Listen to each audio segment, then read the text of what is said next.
Hi everyone. Like a show of hands from everybody here from Earth. I see that there are quite a few here from Earth. This is not necessarily from here.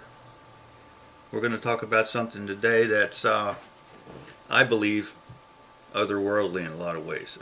This is the world of quantum mechanics. I can remember back not too many years ago when if somebody had shown me something like this, I would have totally been non-believing.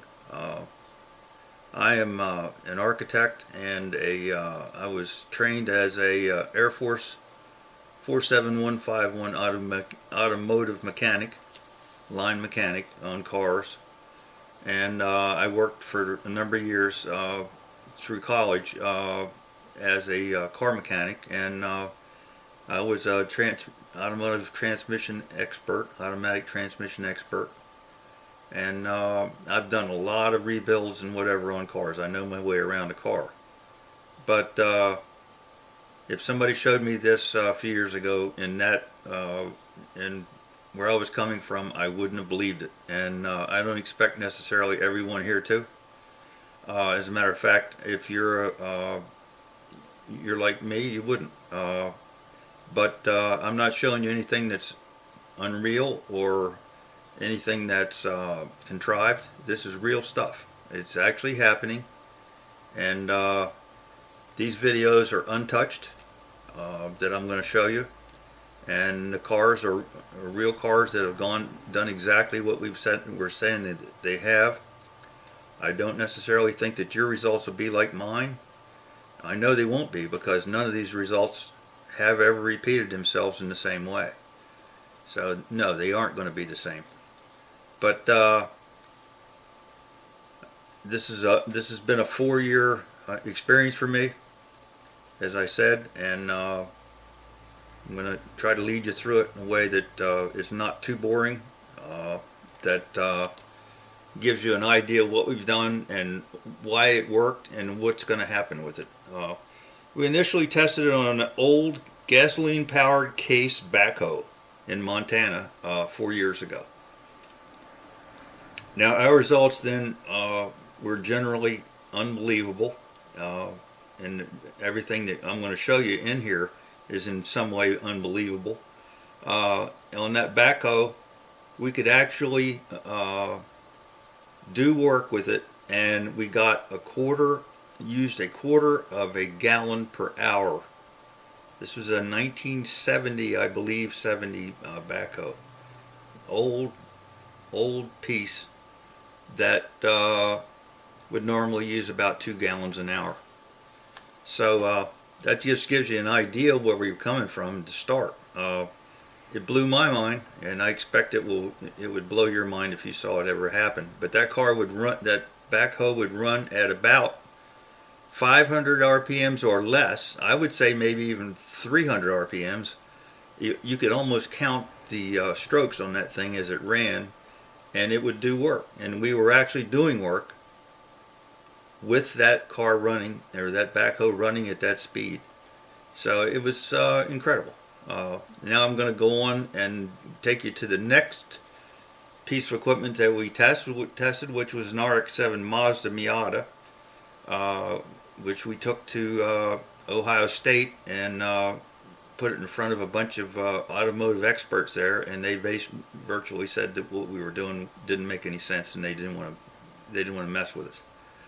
But it did make sense, and as I tell you in the video, I got 23 miles to a gallon going out there and back, and that car, before I tested, I baselined it before we went, and it was getting about 19, maybe 20 on a good day. It was totally converted to Robert Hall's system, and Robert Hall held my hand as we did it. It had the choke was on, as I show you in the video, the whole time. Almost, it was totally on, or as close to totally as you want to get. The fuel was cut back to a quarter of a turn, as Robert and I would say, per on the. It had a screw-in needle valve on it that we put on it on the intake and the on the intake flow and the outgoing flow. And we cut those things back to where it hardly used any fuel. And at the time it was running, I believe, 70 degrees advanced. And the car, as I say on the video, I would say it's 50 miles per gallon, or 50 horsepower at the rear wheels. It's rated 100, so at the rear wheels it's probably 50 horsepower stock. I still have the car. It'll still spin the wheels. So I'll show you that one in a minute.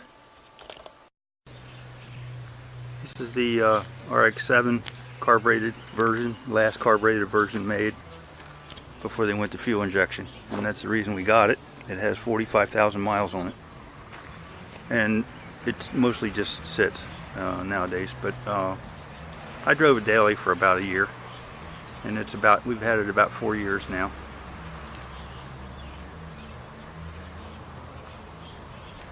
The air conditioner still works on it. Needs some work because it's been sitting. It sat for about a year without anybody driving it, so that's not too good for it. Okay, that's the choke position on this. I just wanted you to see the shims that we put in it, and you can see the mini shims that we used to regulate it so that it's exactly right. And this car goes down the highway at 80 miles an hour with the carburetor, with the choke in that position. So it's fairly hard to believe if you understand how where this works. Okay, that's the what we call a switch. That's a Lutron switch, which is a variable switch, as used in 120 volts.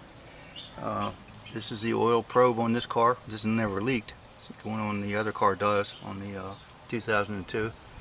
They're pretty hard to make, to do for just one-offs. That's a distributor, and you can see that it's advanced pretty far just by looking at the holes in it. I would say it's probably around 30 or 40 degrees advanced, and this car runs like a top, just as it is.